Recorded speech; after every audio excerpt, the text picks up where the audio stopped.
Hi guys. Hello.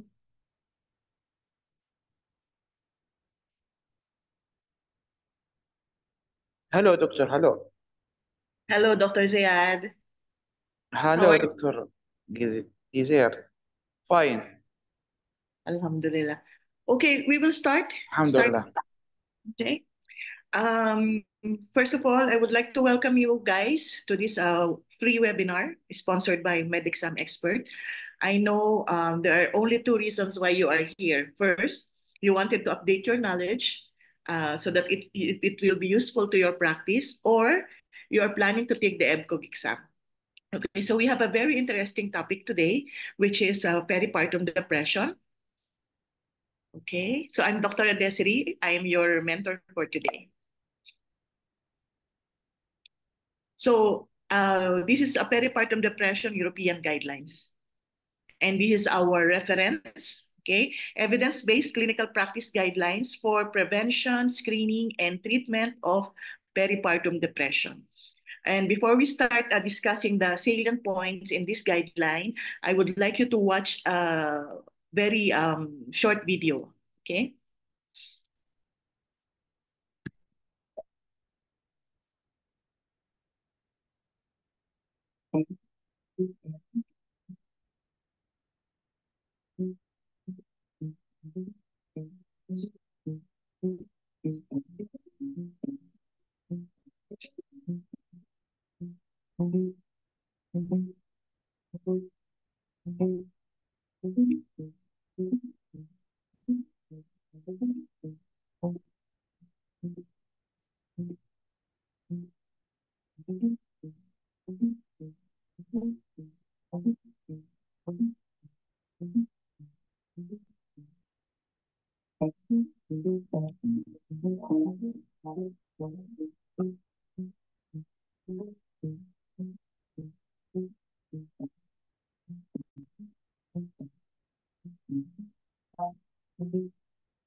So that is a very short video about the peripartum depression.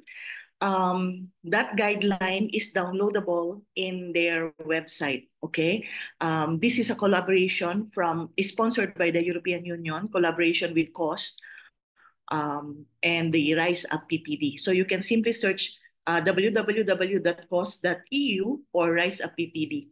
So let's go to the definition of peripartum depression. So as what you have watched or as what you have seen in the video, there are women who gets pregnant and after delivery they feel so down, so low, and they don't know what do you call if whether this is a condition or this is just a passing condition because of the pregnancy. So peripartum depression is formally defined as an episode of unipolar major depressive disorder or MDD with the onset during pregnancy or within 4 weeks after childbirth.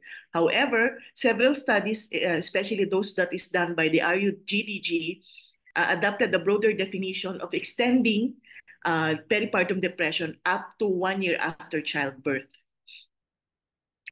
So this is not baby blues, okay? Baby blues occurs up to 50% of postpartum women during the first 10 days of postpartum. It is not considered a mental disorder due to its transient state. It is non-debilitating condition, which therefore does not need any professional intervention.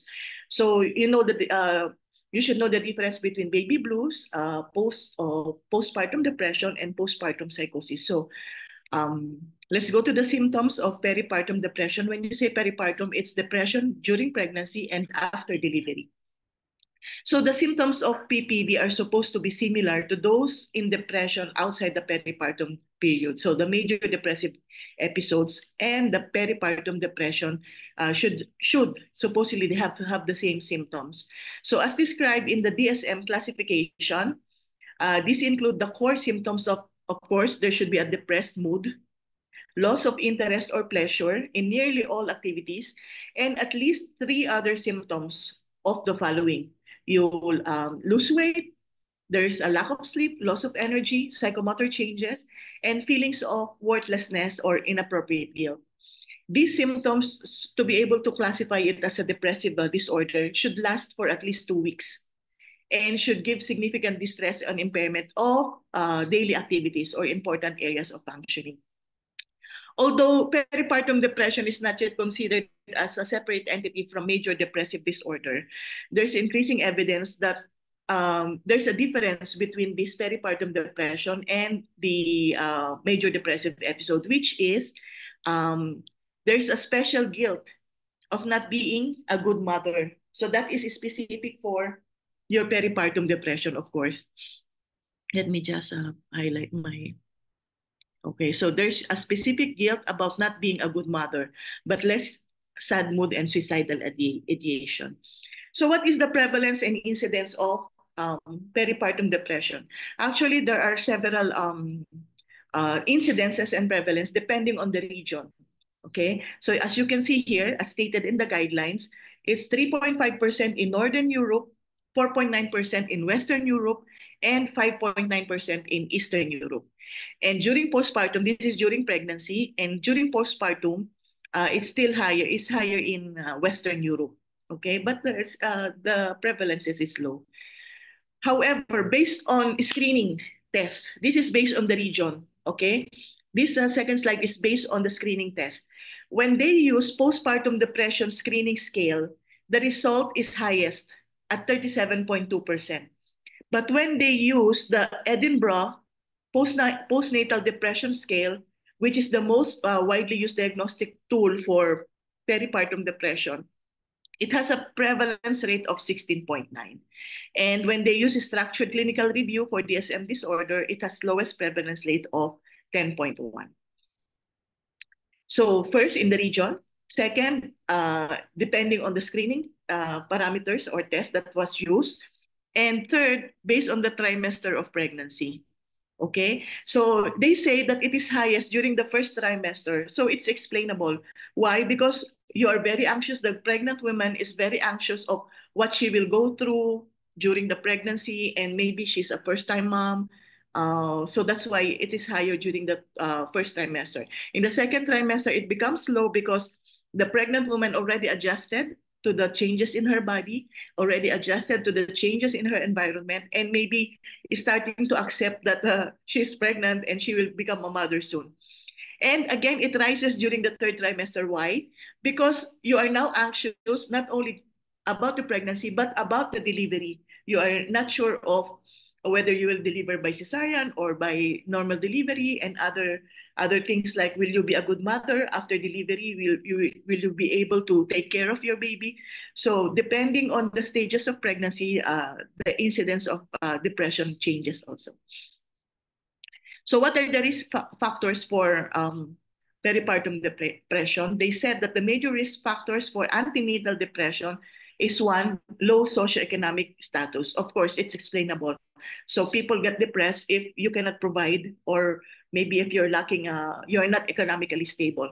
If it is unplanned pregnancy, if you have if the mother has a history of mental disorders and experience of sexual abuse or violence.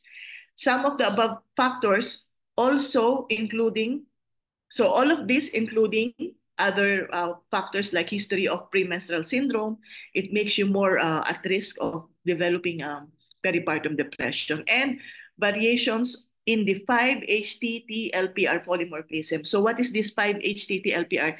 This is the gene that codes for anxiety. So there's polymorphism in these genes. It is located in chromosome 17. So of course, understandable, if there's a mutation or polymorphism in the gene that codes for anxiety, so you get more anxious, you get more depressed. If you have, if they have history of gestational diabetes, anemia, okay, so this will also constitute risk factors for postpartum depression. These slides only says that the risk of PPD rises because of the hormonal changes. So during pregnancy, we all know that progesterone level rises up to 20 folds during pregnancy, and the sudden drop after delivery so makes the women vulnerable to peripartum depression.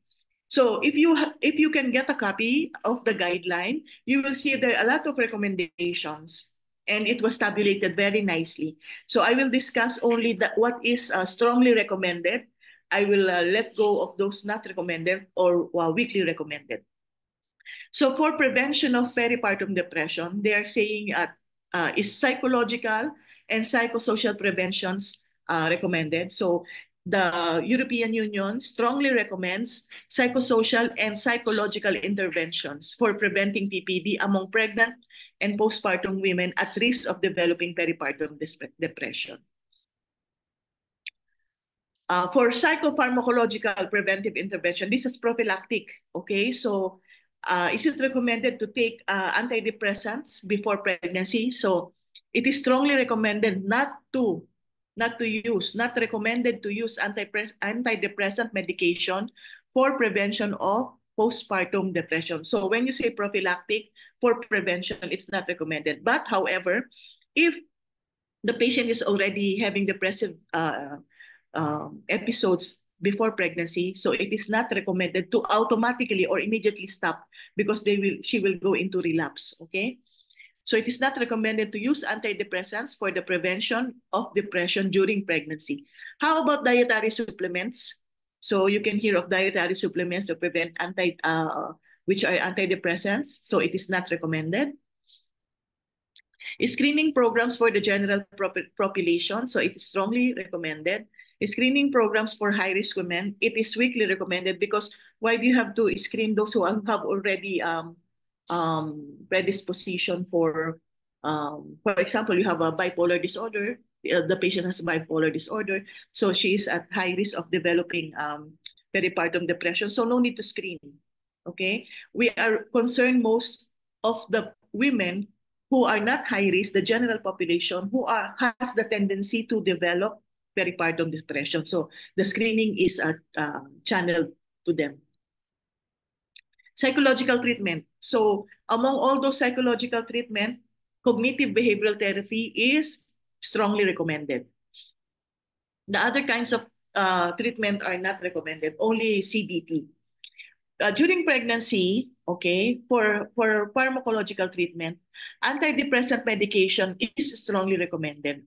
Okay, so if you are taking already medicine before pregnancy for depression, so you just tell your psychiatrist that you are pregnant and he will give you what is the antidepressant that is safe to take during pregnancy. So women with severe and recurrent depression are strongly recommended not to discontinue, okay, because of the risk of relapse. So it is also strongly recommended to monitor those who are wanting to discontinue antidepressant therapy, okay? It is also strongly recommended that clinicians provide information for women about the possible risk of antidepressant exposure in pregnancy. Of course, because you know that there are some risks of these antidepressants. That's why you have to discuss with your psychiatrist. The women has to discuss with the psychiatrist what is the safest antidepressant during pregnancy.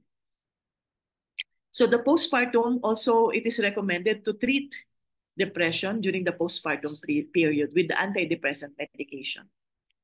And this one, it is strongly recommended to use brexanolone. Have any one of you heard about brexanolone?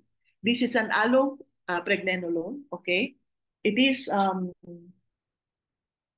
traded, it is sold in the under the name Zulresso. Let me write it for you.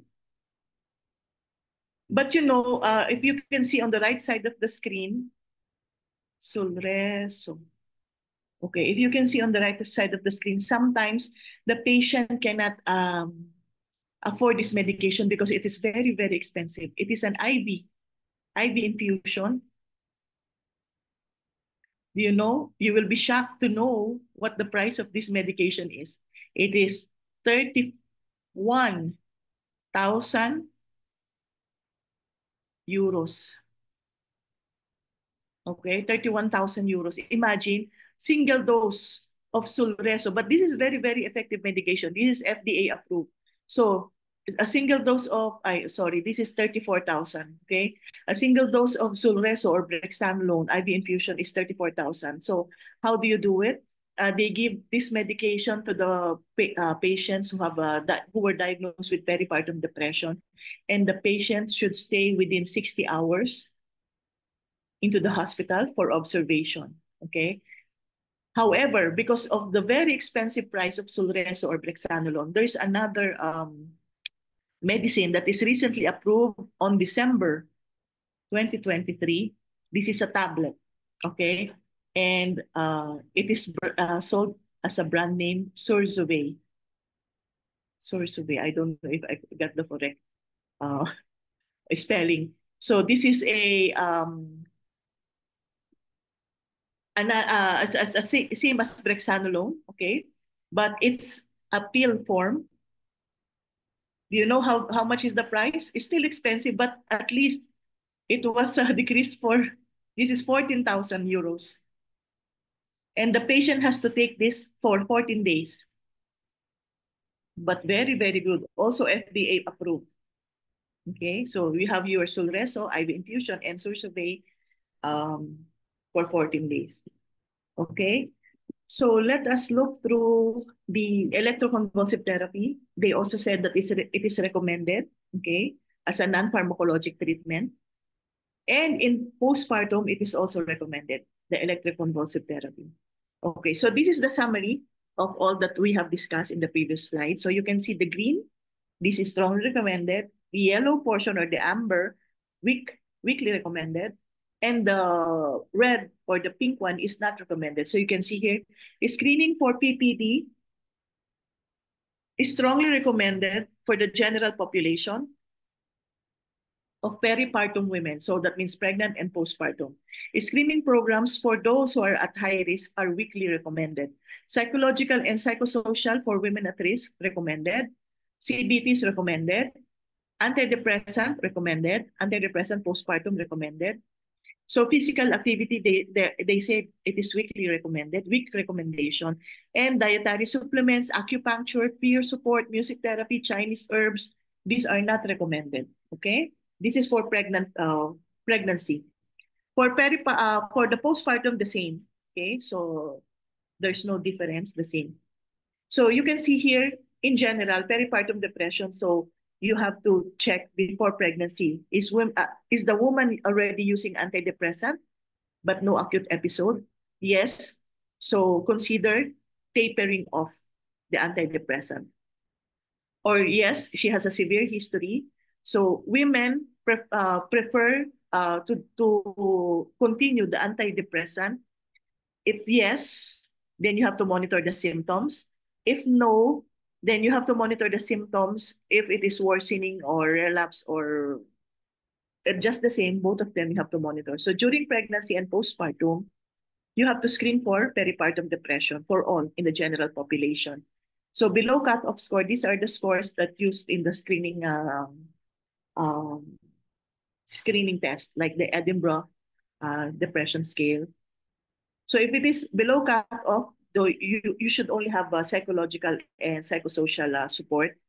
But if it is above cutoff of the screening, then you have to refer the patient for further assessment by mental health clinician or your psychiatrist. And there's a level of severity for peripartum depression. For peripartum time period, mild or moderate, you can see here, these are the treatment. And for the women with who wants to take pharmacological treatment, so this is the algorithm, okay? Monitor for symptoms, whether it is worsening or it is improving, and monitor for maternal fetal outcomes, okay? And this is CBT and ECT, as you know. So this is a very, very important algorithm that which you can use in your practice and which you can use during the exam. And of course, you know that in the previous EDCOG exam, there are some questions about mental health. So it is very, very important for you to know this recent guidelines. Okay, so do you have any questions regarding the webinar or any questions regarding our courses?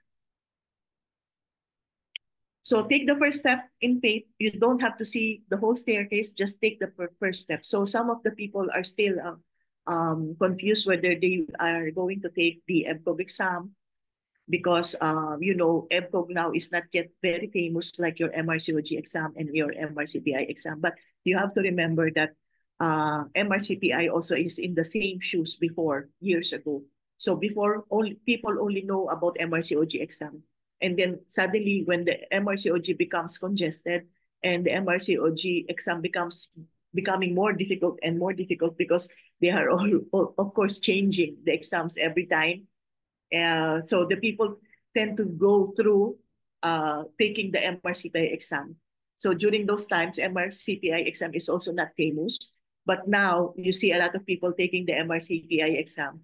So what is the advantage of you taking this exam now, the EBCOG exam? Because as you know, it is not yet crowded. It is not yet saturated.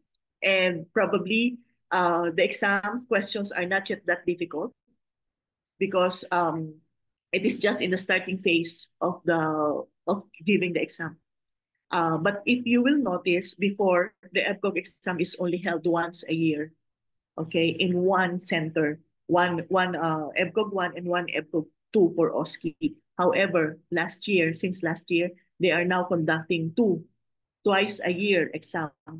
Okay, so one in March, another one in August. And for the OSCE, they're also conducting two, one in June and one in November in different locations, before only in Europe. Okay, now they are also conducting in the Middle East, like Dubai. Okay, so if you are studying for MRCOG and MRCPI, you might as well, because there's very little difference in the guidelines. However, you have to prioritize the European guidelines over the other guidelines when you are planning to take this exam. Okay, so I know I have very, very few, as usual, as I said, it's not very popular. So we have very, very few participants in the webinar, but we would like to give discount for those who attended the webinar. The back-end team is writing down your names. So if you wanted to take a course with us for EBCOG, so they will give you a special discount, those who attended only this webinar. So do you guys have any questions about the guidelines and about the course?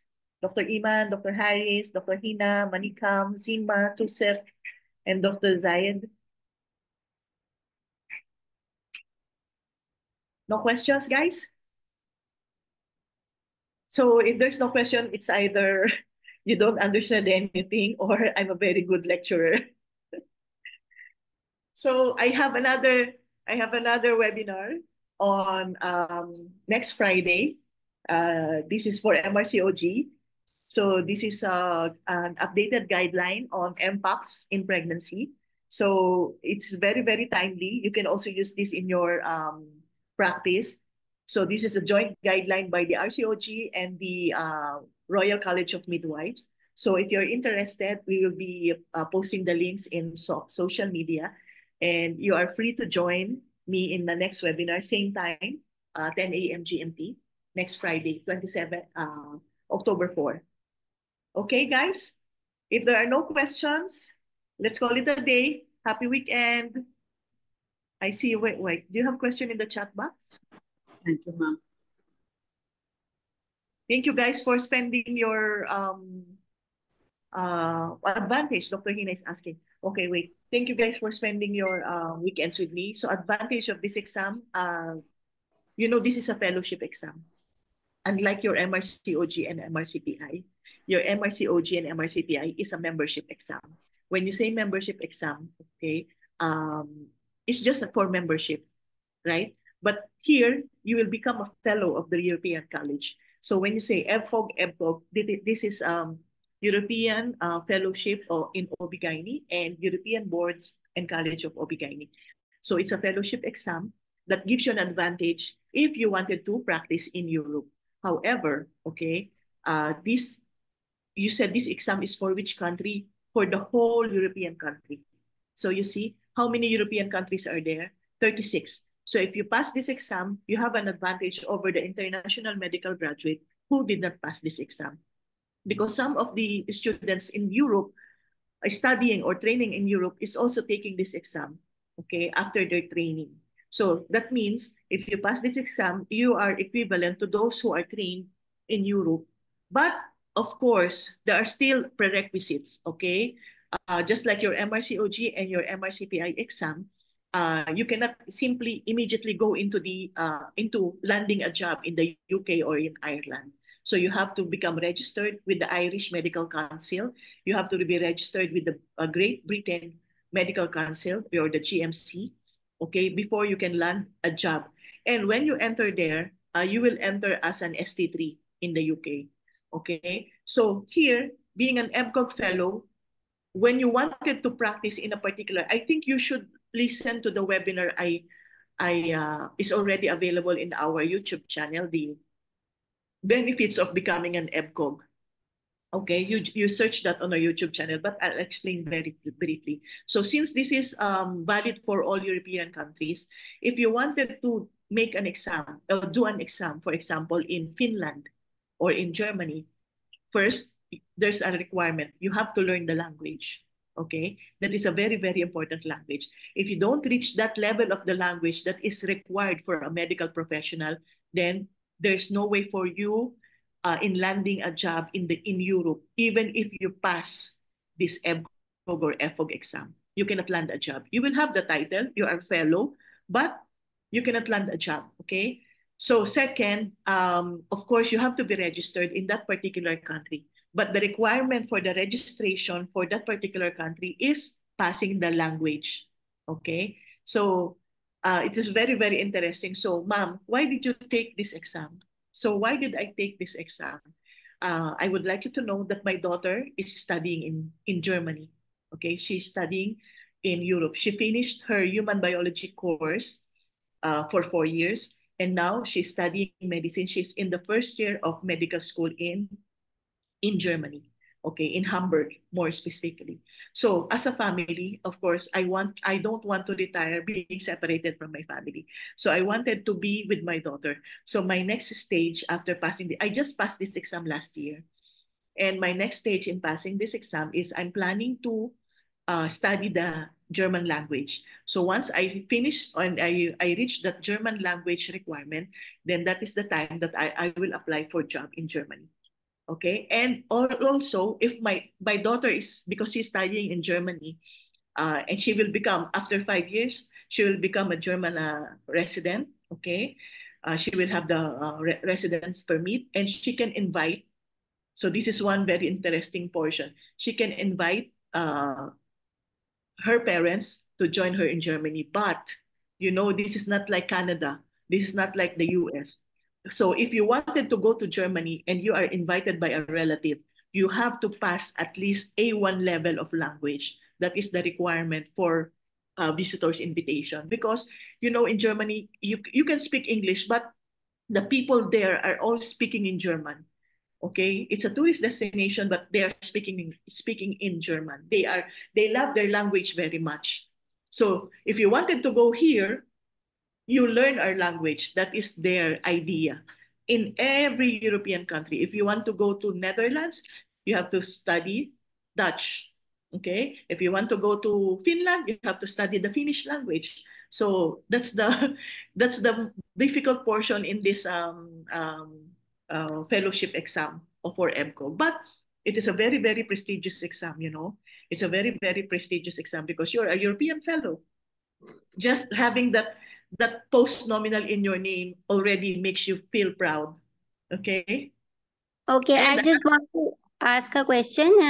Recently, I am trying to acquire a job in Ireland. I have done FCPS in Pakistan. So I will be giving MRCPI 2 written exam in March. So according to your idea, is it better to appear in MRCPI 2 exam in March, or EBCOG exam is a better idea?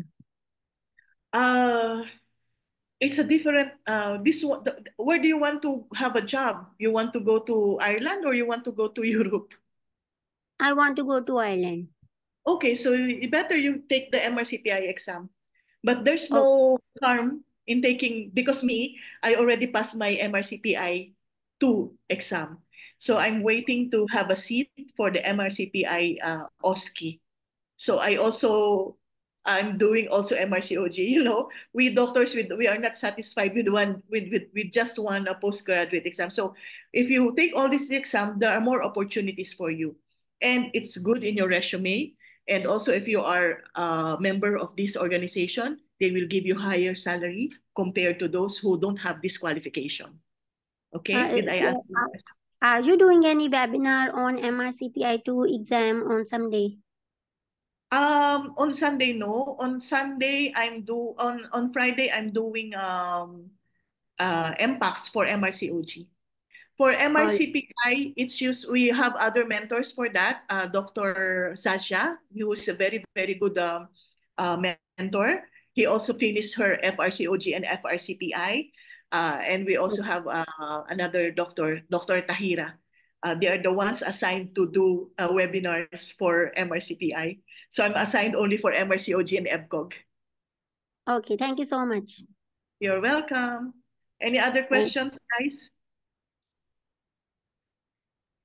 So if you can do, because they are just the same, so why not? No. So if you will tell me, when I took the EBCOG 1 exam, because I already studied for MRCOG and MRCPI, it becomes very easy for me. However, the EBCOG Part 1 exam is a combination of your MRCOG 1 and MRCOG 2. So it's a basic and clinical, because EBCOG only has 2 parts. And the EBCOG 2 is equivalent to your MRCOG 3 and MRCPI OSCE. And also, if you will see wait, I will show you something. If you have seen the first slide, you can see that I'm also a fellow of the American College, right?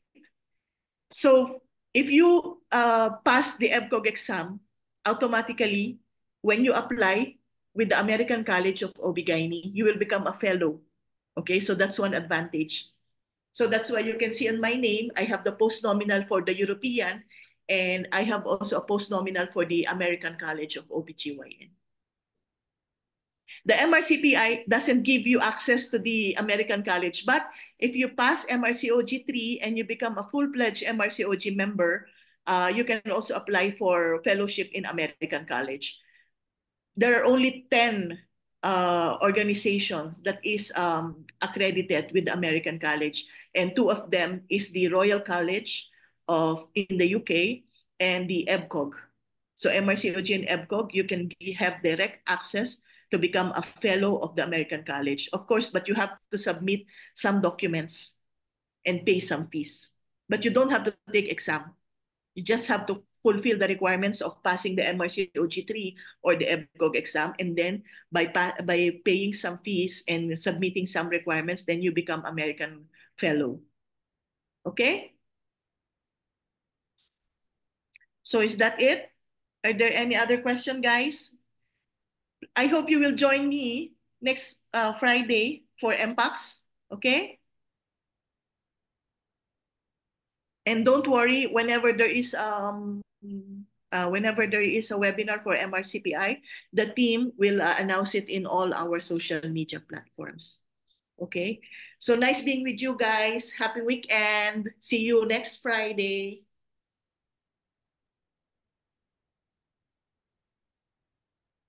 Bye-bye.